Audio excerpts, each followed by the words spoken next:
السلام علیکم ورحمۃ اللہ وبرکاتہ۔ محترم ناظرین، ایک وقفے کے بعد پروگرام علم و حکمت میں محمد عبد المنتقم آپ کو دل کی گہرائیوں سے خوش آمدید کہتا ہوں اور دعا گو ہوں کہ اللہ تعالیٰ اس پروگرام کو اپنے فضل و کرم سے قبولیت کا شرف عطا فرمائے اور مقصد کی باتیں اور اہم باتیں اور جو ایسی بات ہو جو صحیح ہو، درست ہو، کرنے کی اللہ تعالیٰ توفیق عطا فرمائے۔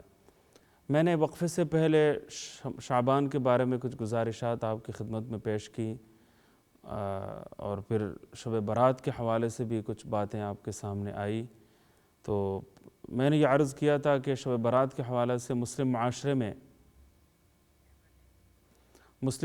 میں بڑی بے چینی پائی جاتی ہے اور طرح طرح کی باتیں پورے معاشرے میں، پوری سوسائٹی میں پھیلی ہوئی ہیں۔ تو مسلمانوں کے لیے صحیح راہ عمل کی نشاندہی ایسے موقع پر بہت ضروری ہے تاکہ غلط فہمی دور ہو اور صحیح بات، صحیح موقف اہل علم کے سامنے، مسلمانوں کے سامنے، اہل ایمان کے سامنے پوری طرح واضح ہو کر سامنے آئے۔ بدعات، رسومات اور بے بنیاد باتوں سے بھی ہم بچیں جن کی کوئی اصل شریعت میں نہیں ہے،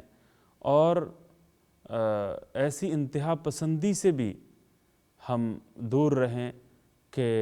جس کی کوئی گنجائش نہیں ہے، اور بہت سارے دلائل کا انکار جس سے لازم آتا ہے۔ تو شریعت کے معاملے میں بہت سارے لوگ ایسے ہیں کہ بڑی شدت کا راستہ انہوں نے اپنایا ہوا ہے، اور خود محدثین کرام، فقہاء کرام، اسلامک اسکالرز، ائمہ دین اور دین کے جو محافظین ہیں،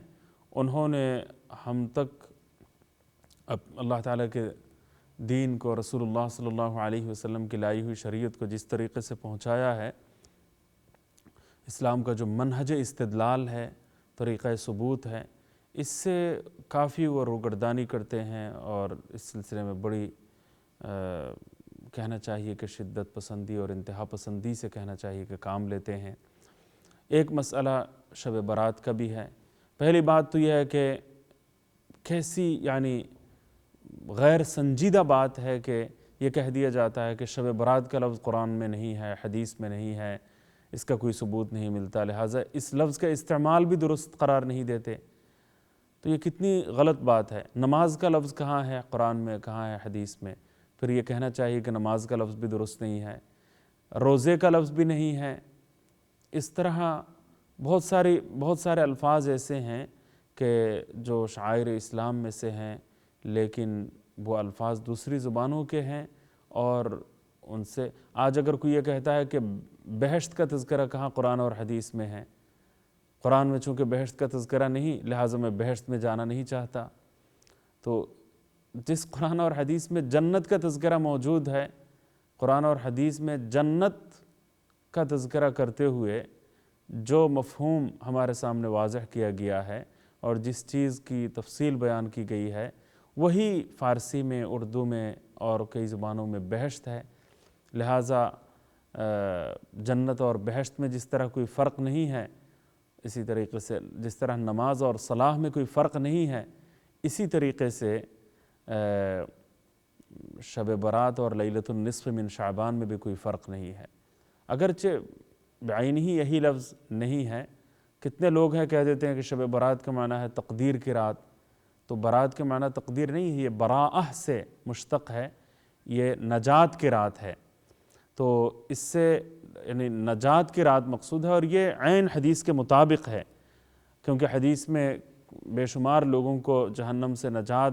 دینے کی بشارت اس رات کے بارے میں آئی ہے، اور مغفرتوں کی نویدیں سنائی گئی ہیں، مغفرت کی خوشخبری دی گئی ہے، لہٰذا یہ حدیث کے عین مطابق ہے۔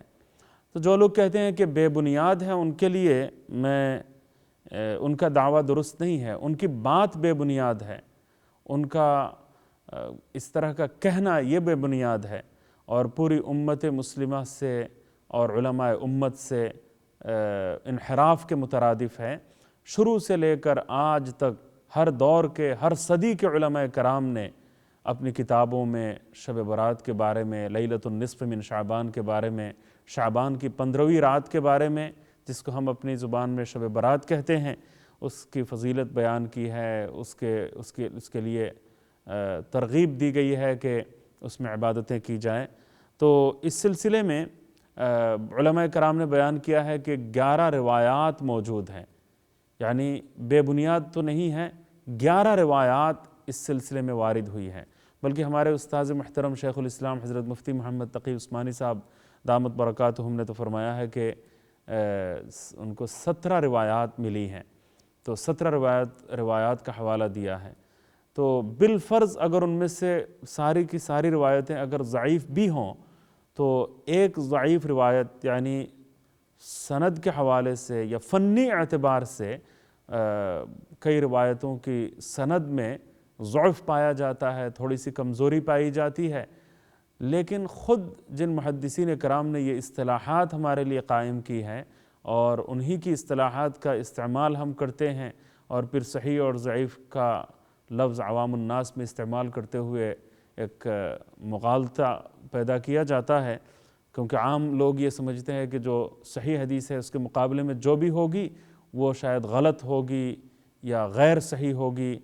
تو صحیح کا ایک مطلب اردو میں ہے اور خود عربی میں بھی ہے، اور ایک ہے مصطلح الحدیث میں، حدیث کی اصطلاح میں، اصول الحدیث میں اس کا کچھ مطلب اور ہے۔ تو یہ ایک فنی لفظ ہے، یہ عام مسلمانوں میں سے ہر ایک کے لیے سمجھنا آسان نہیں ہے جب تک پوری کتاب نہ پڑھ لیں۔ طلبہ جو ہے وہ مشکات شریف پڑھنے کے دوران مقدمہ مشکات میں سب سے پہلے یہ ساری اصطلاحات جو ہے ان کے سامنے آتی ہیں، پھر اس کے بعد جو ہے تیسیر مصطلح الحدیث اور پھر تدریب الراوی، یہ ساری کتابیں پڑھنی ہوتی ہیں۔ 2-3 سال تک جو ہے اس موضوع اور اس فن کے بارے میں پڑھایا جاتا ہے، پھر جا کے علماء کرام کو بات سمجھ آتی ہے، اور وہ بھی ایسے علماء کرام جو اپنے نچلے درجات میں یہ اصطلاحات نہیں پڑھائی جاتی، بلکہ بالکل موقوف علیہ اور دورہ حدیث میں مشکات شریف اور بخاری شریف کے جو درجے ہیں ان درجات میں پہنچ کر پھر یہ اصطلاحات پڑھائی جاتی ہیں۔ اس کا مطلب یہ ہے کہ نچلے درجات کے طلباء کی سمجھ سے یہ اصطلاحات کافی بالاتر ہوتی ہیں، تو اس لیے عام مسلمانوں میں صرف 1-2 اصطلاحات کو عام کر دینا اور پھر اس سے مغالطہ آمیزی، مغالطہ انگیزی اور غلط فہمیاں پھیلانا، یہ کسی طور پر علمی لحاظ سے درست بات معلوم نہیں ہوتی۔ اس سے میں سمجھتا ہوں کہ گریز کرنا چاہیے۔ پہلی بات تو یہ ہے کہ 17 روایات موجود ہیں، ان میں سے بعض روایتیں صحیح ہیں، بعض روایتیں حسن ہیں اور بعض روایتیں ضعیف ہیں۔ اگر صرف ضعیف روایتیں بھی اگر ہوتی تو ایک ضعیف روایت کے حق میں اگر دوسری ضعیف روایت اگر سپورٹر کے طور پر، جس کو متابعات اور مشاہدات کے الفاظ سے تعبیر کیا جاتا ہے، یعنی ایک کے لیے مؤید دوسری روایت مل جائے، ایک روایت کے لیے دوسری روایت تائید کرنے والی مل جائے اور سپورٹر روایت مل جائے، تو اس طریقے سے ضعف دور ہو جاتا ہے۔ سندی اور فنی اعتبار سے سند میں جو کمزوری پائی جاتی ہے، جو ضعف پایا جاتا ہے، وہ ضعف دور ہو جاتا ہے۔ حسن حدیث بھی صحیح ہی کی ایک قسم ہے اور یہ قابل اعتبار حدیث ہوتی ہے، اور پھر ضعیف روایتیں بھی انڈیویجولی تو ضعیف ہیں، الگ الگ سے اگر ہر ایک کو انڈیویجولی ہر روایت کو اگر دیکھا جائے تو ہر ایک کے بارے میں ضعیف ہونے کا حکم لگایا جا سکتا ہے، لیکن کئی ضعیف حدیثیں جب یکجا ہو جاتی ہیں، جمع ہو جاتی ہیں، ایک دوسرے کے لیے ایک روایت دوسرے کے لیے تقویت پہنچانے والی ہوتی ہے، یشد بعضهم بعضا، ایک روایت دوسری روایت کے لیے سپورٹر کے درجے میں جب سامنے آ جاتی ہے تو پھر تمام روایتوں کا ضعف دور ہو جاتا ہے، کمزوری دور ہو جاتی ہے۔ ویسے ہم یہ کہہ سکتے ہیں کہ فلاں روایت کے بارے میں یا فلاں راوی کے بارے میں کہ تم تو ضعیف ہو، لیکن اس مسئلے میں، اس بارے میں آج تم ضعیف نہیں ہو، کیونکہ تمہارے لیے سپورٹر روایتیں اور بھی موجود ہیں، دوسری روایتیں تمہاری تائید کر رہی ہیں، لہٰذا کمزوری تمہاری دور ہو گئی ہے اور ضعف تمہارا ختم ہو گیا ہے، اب جو ہے وہ تم حسن لغیرہ کے درجے میں ہو۔ تو دوسرے موقع پر اگر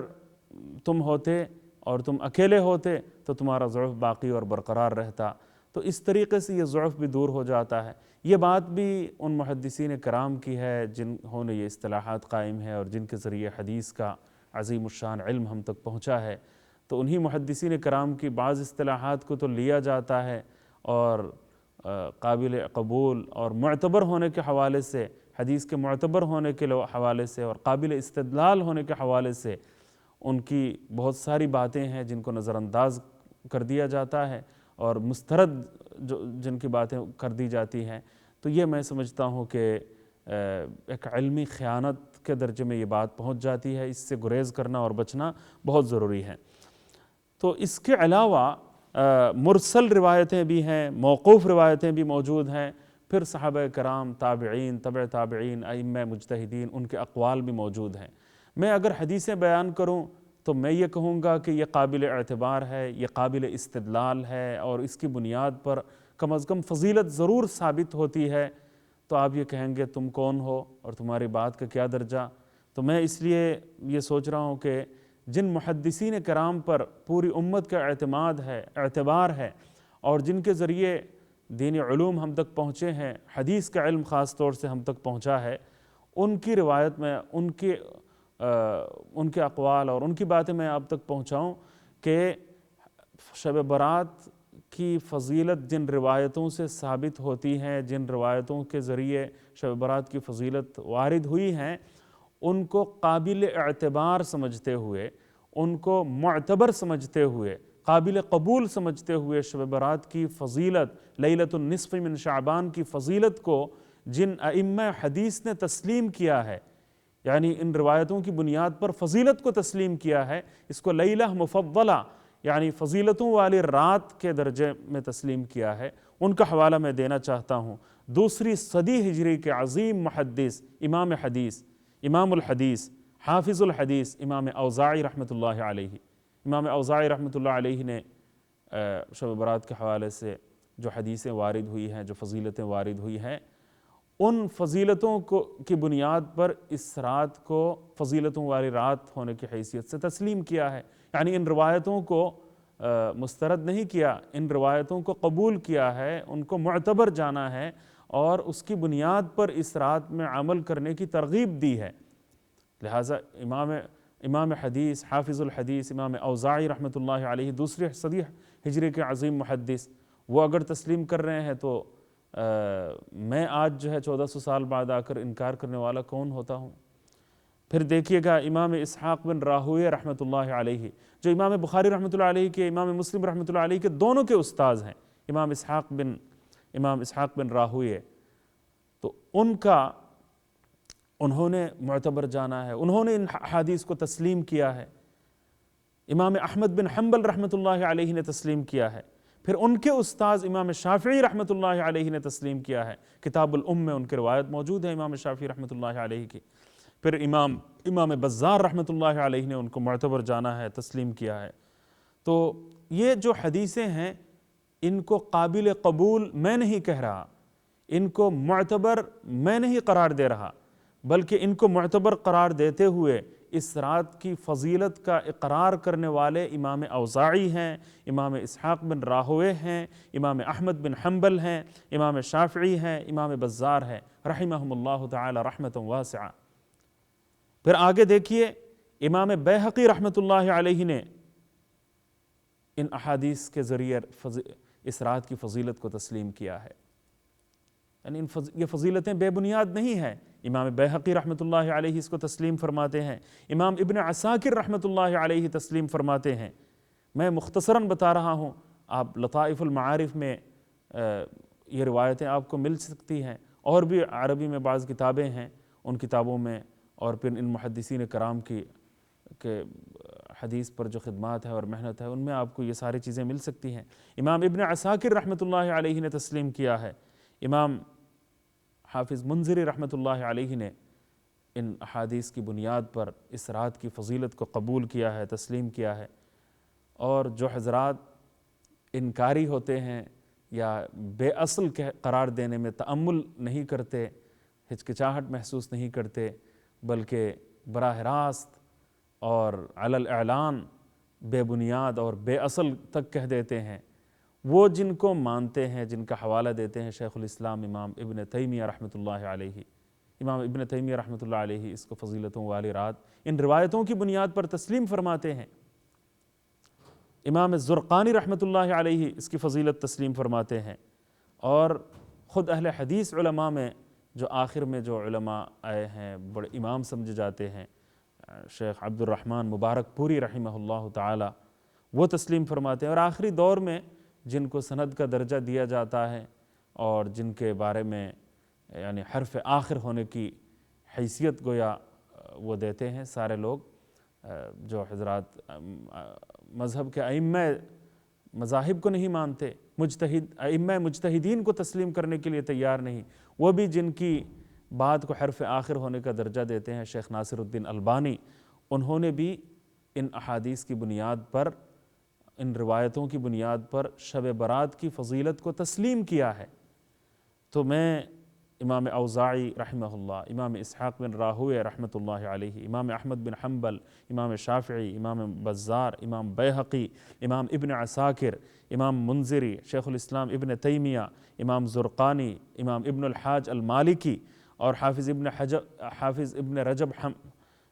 حنبلی، اور حافظ ابن حجر عسقلانی رحمہم اللہ تعالی، امام زرقانی،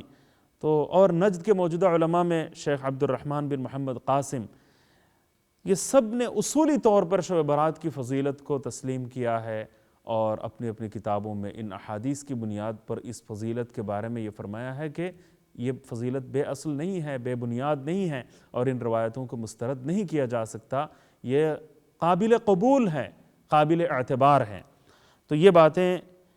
میں خاص طور سے عرض کرنا چاہوں گا۔ دیکھیے ایک روایت تو ایسی ہے جو آپ کے سامنے، کوئی اور روایت اگر نہ ہوتی، صرف ایک روایت کافی ہوتی اس رات کی فضیلت کو ثابت کرنے کے لیے۔ وہ کون سی روایت ہے؟ صحیح ابن حبان، امام ابن حبان رحمۃ اللہ علیہ کی ایسی کتاب جس میں صرف صحیح حدیثیں بیان ہوئی ہیں، صحیح حدیثوں کا جو مجموعہ ہے صحیح ابن حبان، اس کی 12ویں جلد نمبر 12 اور صفحہ نمبر 471 اور حدیث نمبر 5665، ذرا یاد رکھیے گا، صحیح ابن حبان جلد نمبر 12 صفحہ نمبر 471 اور حدیث نمبر 5665 میں حضرت معاذ بن جبل رضی اللہ تعالی عنہ سے یہ حدیث مروی ہے کہ جناب نبی کریم صلی اللہ علیہ وسلم نے ارشاد فرمایا، یطلع اللہ الی خلقہ فی لیلۃ النصف من شعبان فیغفر لجمیع خلقہ الا لمشرک ومشاح او کما قال النبی صلی اللہ علیہ وسلم۔ یعنی اللہ تعالیٰ لیلۃ النصف من شعبان کی 15ویں رات کو اللہ تعالیٰ اپنے تمام مخلوقات کی طرف نظر کرم فرماتا ہے، رحمت کی نظر سے اللہ تعالیٰ دیکھتا ہے، رحمتوں کے ساتھ ان کے لیے نمودار ہوتا ہے اللہ تعالیٰ، اور سب کی مغفرت فرماتا ہے، تمام مخلوقات کی مغفرت فرما دیتا ہے، الا لمشرک او مشاح، صرف جو شرک کے گناہ کا مرتکب ہے، جو مشرک ہے، شرک کرنے والا ہے، اس کی معافی نہیں ہوتی، اس کی مغفرت نہیں کی جاتی، اور جو مشاحن ہے یعنی جس میں حسد کی بیماری ہے، جیلسی جس میں ہے، حسد ہے، حاسد کی مغفرت نہیں ہوتی اور مشرک کی مغفرت نہیں ہوتی، مشاحن کی مغفرت نہیں ہوتی۔ اللہ تعالیٰ نے کسی کو دینی کوئی نعمت دی ہے یا دنیاوی کوئی نعمت دی ہے، اور کوئی اگر جلن محسوس کرے اور دل میں یہ تمنا بھی پیدا ہونے لگے کہ کاش یہ نعمت اگر اس کے پاس نہ ہوتی،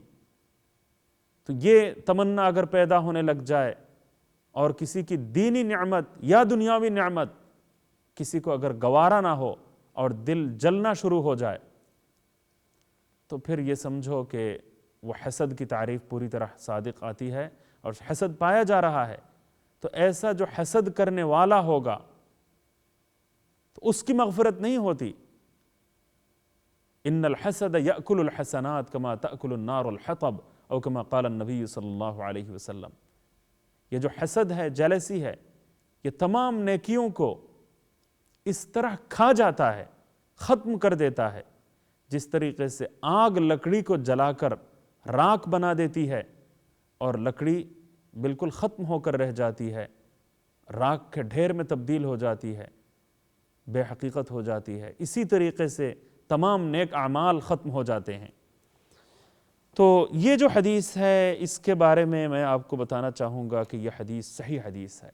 تمام راوی اس میں ثقہ ہیں، معتبر ہیں۔ امام حیثمی رحمۃ اللہ علیہ نے مجمع الزوائد میں، مجمع الزوائد کی 8ویں جلد صفحہ نمبر 126 میں اس روایت کو نقل کیا ہے۔ امام طبرانی رحمۃ اللہ علیہ کی کتاب معجم طبرانی المعجم الاوسط سے انہوں نے نقل کیا ہے، روایت کرتے ہوئے فرمایا ہے کہ رجالہ ثقات، اس حدیث کے تمام رجال، تمام راوی ثقہ ہیں، معتبر ہیں، قابل اعتبار ہے، لہٰذا یہ حدیث صحیح ہے۔ پھر جو حدیث ابھی میں نے حضرت معاذ بن جبل رضی اللہ تعالیٰ عنہ کی بیان کی ہے، ان کی روایت، تو اس کو امام حیثمی رحمۃ اللہ علیہ نے مجمع الزوائد میں اس کو صحیح قرار دیا ہے، امام منذری نے اس کو معتبر قرار دیا ہے، امام عراقی نے اس کو حسن کا درجہ دیا ہے، آخر میں امام ناصر الدین البانی، شیخ ناصر الدین البانی، انہوں نے اپنی سلسلۃ الاحادیث الصحیحہ میں اس کو صحیح حدیث ہونے کا درجہ دیا ہے۔ اور شعیب ارناؤت، شیخ شعیب ارناؤت، انہوں نے صحیح ابن حبان کے جو حاشیہ لکھا ہے تو اس پر بھی انہوں نے اسے صحیح قرار دیا ہے۔ دیکھیے اس روایت میں صرف مکحول اور مالک بن یخامر میں جو لقاء کا مسئلہ، ملاقات کا مسئلہ، وہ اعتراض کوئی سامنے لا سکتا ہے، یہ سوال کوئی اٹھا سکتا ہے، تو اس کے بارے میں بتانا چاہوں گا کہ امام مسلم رحمۃ اللہ علیہ کی تحقیق کے مطابق یہ روایت صحیح روایت ہونے کے درجے میں ہے، یعنی صحیح ان کے مطابق ان کا لقاء ثابت ہے، ان دونوں کے درمیان لقاء ثابت ہے، لہٰذا یہ امام مسلم رحمۃ اللہ علیہ کی شرط پر پوری طرح اترتی ہے اور صحیح ہونے کا درجہ اسے کم از کم امام مسلم رحمۃ اللہ علیہ کے نزدیک یہ صحیح ہونے کا درجہ اس حدیث کو حاصل ہے۔ تو فنی اعتبار سے یہ حدیث مکمل طور پر صحیح ہے، اس میں کوئی کسی قسم کا کوئی سقم پایا نہیں جاتا۔ تو اگر یہ صحیح یہی ایک روایت ہوتی تو بھی کافی، اگر یہ روایت نہ ہوتی اور ضعیف روایت ہوتی تو بھی فضائل اعمال میں ضعیف روایتوں کو کئی شرائط کے ساتھ قبول کیا جاتا ہے، شرائط اپنی جگہ پر ہیں، لیکن فضائل اعمال میں ان کو قبول کرنے میں کوئی مسئلہ نہیں ہے۔ خاص طور سے بعض اعمال کے بارے میں صرف ضعیف روایتیں ہوتی ہیں، صحیح حدیث وارد ہی نہیں ہوتی، تو کوئی صحیح حدیث اس ضعیف حدیث کے خلاف نہیں ہوتی، مقابلے میں نہیں ہوتی، اور کوئی صحیح حدیث اس ضعیف روایت کے خلاف جاتی نہیں۔ ایسے میں ضعیف روایتوں کو شرائط کے مطابق قبول کر لینے میں کسی قسم کی کوئی ہچکچاہٹ نہیں ہونی چاہیے۔ امت نے فضائل اعمال میں ضعیف احادیث کو قبول کیا ہے اور یہ شائع ضائع بات ہے، یہ معتبر ہے۔ پھر یہ ضعیف روایتیں ایک دوسرے کے لیے اگر سپورٹر کے درجے میں ہوں، مشاہدات اور متابعات اگر موجود ہوں تو پھر وہ ضعف بھی ختم ہو جاتا ہے، حدیث جو ہے وہ حسن لغیرہ کے درجے میں پہنچ جاتی ہے۔ اس طرح بھی ضعف دور ہونے کے نتیجے میں کسی قسم کا کوئی تأمل باقی نہیں رہتا، تو یہ دیکھنے کی بات ہے۔ خالص ایک روایت بھی ضعیف ہوتی اور وہ شدید ضعیف اگر نہ ہوتی اور پھر صحیح حدیث اس کے مقابلے میں نہ ہوتی تو بھی استحباب کا ثبوت تو کم از کم ہو جاتا ہے، اگرچہ فرض، واجب یا سنت مؤکدہ کا ثبوت ضعیف روایتوں سے نہیں ہوتا۔ یہاں تو صحیح حدیث بھی ہیں، حسن حدیث بھی ہیں، ضعیف حدیث بھی ہیں، اور ان تمام روایتوں کی بنیاد پر اس رات کو فضیلتوں والی رات تسلیم کرنے والے خود حدیث کے امام ہیں، حدیث کے بڑے بڑے امام اور امت کے معتبر ترین علماء کرام اور دین کے محافظین، اور جن کے ذریعے ہم تک علم حدیث پہنچی ہے، علم حدیث پہنچا ہے، دین پہنچا ہے، اور جن کے استناد اور اعتبار کے بارے میں کوئی انگلی نہیں اٹھا سکتا، اور جن کو اگر مائنس کر دیا جائے تو پورے دین سے ہاتھ دھونا لازمی قرار پائے گا۔ تو ایسے حضرات جب معتبر حدیث کے طور پر یا فضیلت کو، یعنی اس فضیلت کو ثابت ماننے میں کسی قسم کا ان کو تأمل نہیں ہے، تو ہم اگر سرے سے انکار کر دیں، میں نے انکار کرتے ہوئے لوگوں کو دیکھا، لوگوں کو سنا، یوٹیوب پر ایسی تقریریں پائی جاتی ہیں کہ الامان والحفیظ بے شمار لوگ جو ہے غلط فہمی میں مبتلا ہو چکے ہیں، اس لیے ضرورت اس بات کی ہے کہ اس سلسلے میں اس انتہا پسندی، اس شدت پسندی اور اس غلو کا خاتمہ کر دیا جائے جو غلو اس سلسلے میں پایا جاتا ہے۔ اور پوری امت 1400 سالہ تاریخ کے بے شمار ہر صدی کے علماء کرام، ائمہ دین، مجتہدین کی رائے سے، ان کی تحقیق سے مکمل طور پر انحراف لازم آتا ہے۔ تو دیکھیے جو حضرات ائمہ مجتہدین کو بھی نہیں مانتے اور آج کے دور میں شیخ ناصر الدین البانی صاحب کو ماننے میں ماشاءاللہ کوئی اعتراض نہیں ہوتا، تو ان کے لیے میں یہ کہنا چاہوں گا، ہمارے لیے تو الحمدللہ امام شافعی رحمۃ اللہ علیہ کا قول بھی کافی اور جن روایتوں سے ثبوت ملتا ہے وہ بھی کافی، لیکن شیخ ناصر الدین البانی نے اپنی کتاب سلسلۃ الاحادیث الصحیحہ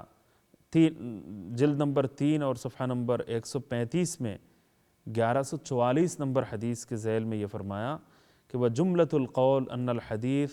بِمَجْمُوعِ هَذِهِ الطُّرُقِ صَحِيحٌ بِلَا رَيْبٍ وَجُمْلَةُ الْقَوْلِ أَنَّ الْحَدِيث بِمَجْمُوعِ هَذِهِ الطُّرُقِ صَحِيحٌ بِلَا رَيْبٍ، یعنی خلاصہ کلام یہ ہے کہ ان تمام طرق سے،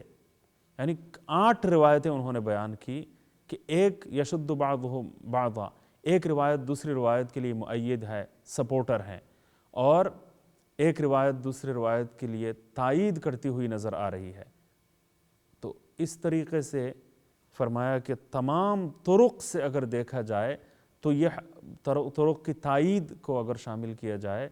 تو یہ حدیث صحیح بلا ریب، صحیح ہے اور اس میں کسی قسم کا کوئی شک نہیں ہے،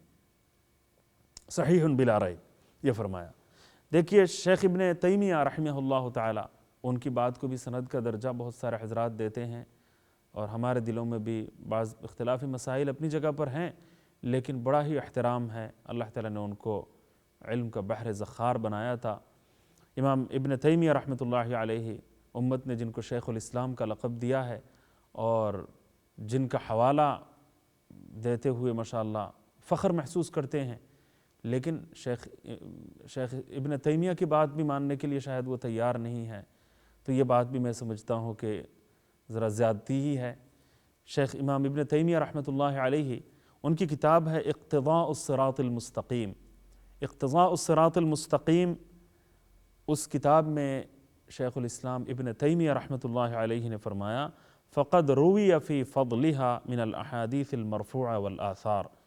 ما یقتضی انہا لیلہ مفضلہ، یعنی شب برات کی فضیلت کے بارے میں بہت ساری احادیث مرفوعہ اور آثار جو ہے وہ مروی ہیں، جن کا لازمی تقاضا یہ ہے کہ یہ رات فضیلتوں والی رات ہے، اس کو لیلہ مفضلہ قرار دے دیا ہے، فضیلتوں والی رات، یعنی اس کو دوسری راتوں کی طرح ایک رات سمجھ لینا، اس کی فضیلت کو بے بنیاد قرار دینا یہ خود امام ابن تیمیہ رحمۃ اللہ علیہ کی بھی خلاف ورزی ہے،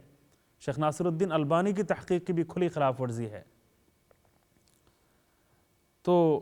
یہ آپ کے سامنے یہ صورت ہم نے رکھی اور یہ باتیں آپ کے سامنے ہم نے پیش کی، اس کے ذریعے پوری امت نے ہر دور میں، ہر زمانے میں، ہر صدی میں، ڈھاکے میں ہمارے حضرت مولانا مفتی میزان الرحمن سعید صاحب ہیں، انہوں نے ایک کتاب لکھی ہے، اس کے مقدمے میں ایک بات لکھی ہے کہ ہر صدی میں شب برات کے بارے میں باقاعدہ معتبر علماء کرام نے کتابیں لکھی ہیں،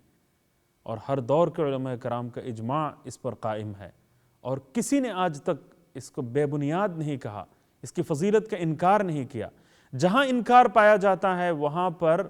در حقیقت وہ ان بدعات کا انکار مقصود ہوتا ہے، یہاں ذرا غلط فہمی ہوئی ہے۔ بعض روایتیں پائی جاتی ہیں کچھ بزرگوں سے، کچھ علماء کرام سے مختلف ادوار کے،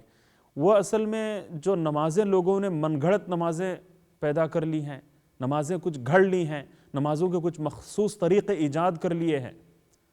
تو ان کا حوالہ دیتے ہوئے اور ان کے بے بنیاد ہونے کو ثابت کرتے ہوئے شب برات کا سرے سے انکار کر دیا جاتا ہے، تو یہ بات بہت غلط ہے، یہ ایک علمی خیانت ہے۔ تو خود نماز کے بارے میں بعض روایتیں پائی جاتی ہیں کہ وہ موضوع روایتیں ہیں، تو کیا نماز کے بارے میں اگر کوئی موضوع روایت ہو اور اس موضوع روایت کا موضوع ہونا اگر کوئی ثابت کرے اور پھر یہ کہے کہ دیکھو بھائی نماز کا ذکر ایسی روایت میں آیا ہے کہ جو موضوع ہے، بے بنیاد ہے، من گھڑت ہے، جعلی ہے، اور اس بنا پر اگر کوئی کہہ دے کہ میں نماز کا انکار کرتا ہوں، والعیاذ باللہ العلی العظیم. بھائی نماز کا ثبوت تو قطعی قرآنی دلائل سے ثابت ہے، نماز کی فرضیت تو قطعی احادیث طیبہ کی دلائل سے ثابت ہے، لہٰذا ان قطعی دلائل کی بنیاد پر اس کا ثبوت ہمارے پاس موجود ہے. اس روایت کو بنیاد بنا کر اس کو بے بنیاد قرار دینا، اس سے بڑی علمی خیانت اور کیا ہو سکتی ہے؟ تو خود شب برات کے بارے میں نے بعض جو روایتیں ہیں بے سروپا باتیں ہیں یا بے بنیاد باتیں ہیں یا جو روایتیں صحیح نہیں ہیں، انتہائی غلط ہیں، ان کا تذکرہ بہت زور و شور کے ساتھ کیا جاتا ہے، اور پھر یہ کہا جاتا ہے دیکھو کہ یہ کیسی غلط باتیں ہیں اور کیسی کیسی بے سروپا باتیں ہیں، اور ان کا ثبوت کس طرح جو ہے وہ پایہ تکمیل تک نہیں پہنچا ہے اور بے بنیاد ہے، اور ان کا بے بنیاد ہونا علماء کرام نے بیان کیا ہے. تو اس کی بنیاد پر شب برات کی فضیلت کا انکار کرنا یہ بڑی زیادتی کی بات ہے. شب برات کی فضیلت ان بے سروپا یا بے بنیاد روایتوں کی بنیاد پر نہیں ہے، بلکہ صحیح روایت کی بنیاد پر ہے، حسن روایت کی بنیاد پر ہے، یا ایسی متعدد ضعیف روایتوں کی بنیاد پر ہیں کہ جن کے آپس میں جمع ہو جانے کے نتیجے میں ضعف دور ہو جاتا ہے. سندی اور فنی اعتبار سے جو کمزوری پائی جاتی ہے روایت کی سند میں، وہ کمزوری دور ہو جاتی ہے، اور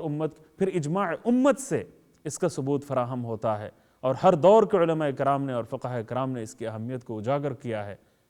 اور پھر ائمہ حدیث نے اس پر باقاعدہ باب قائم کیا ہے. امام ترمذی رحمۃ اللہ علیہ نے باب قائم کیا ہے. تو اس کا مطلب یہ ہے کہ ان کے نزدیک یہ قابل قبول ہے، معتبر ہے، ورنہ ائمہ حدیث اس کا انکار نہ کرتے. ہاں، حلوہ بنانا، شیرینی کا انتظام کرنا اور طرح طرح کی رسومات، یہ باتیں ضرور ثابت نہیں ہیں. روزے کے بارے میں ہاں کچھ علماء کرام نے کہا ہے کہ اس سے فضیلت ثابت نہیں ہوتی، لیکن بہت سارے علماء کرام نے کہا کہ شعبان ہونے کی بنا پر بھی، ایام بیض ہونے کی وجہ سے بھی، اور خود ایک ضعیف روایت کے ہونے کی بنا پر روزے کو مستحب قرار دیا جا سکتا ہے، اس میں کوئی بات نہیں ہے. تو بدعات اور رسومات سے ہم بچیں، لیکن اصلیت کا انکار ہم نہ کریں. اللہ تعالی ہمیں صحیح راستے پر چلنے کی توفیق عطا فرمائے. آج پروگرام کا وقت اختتام کو پہنچ گیا ہے، اجازت چاہتا ہوں، دعاؤں کی درخواست ہے. السلام علیکم ورحمۃ اللہ وبرکاتہ.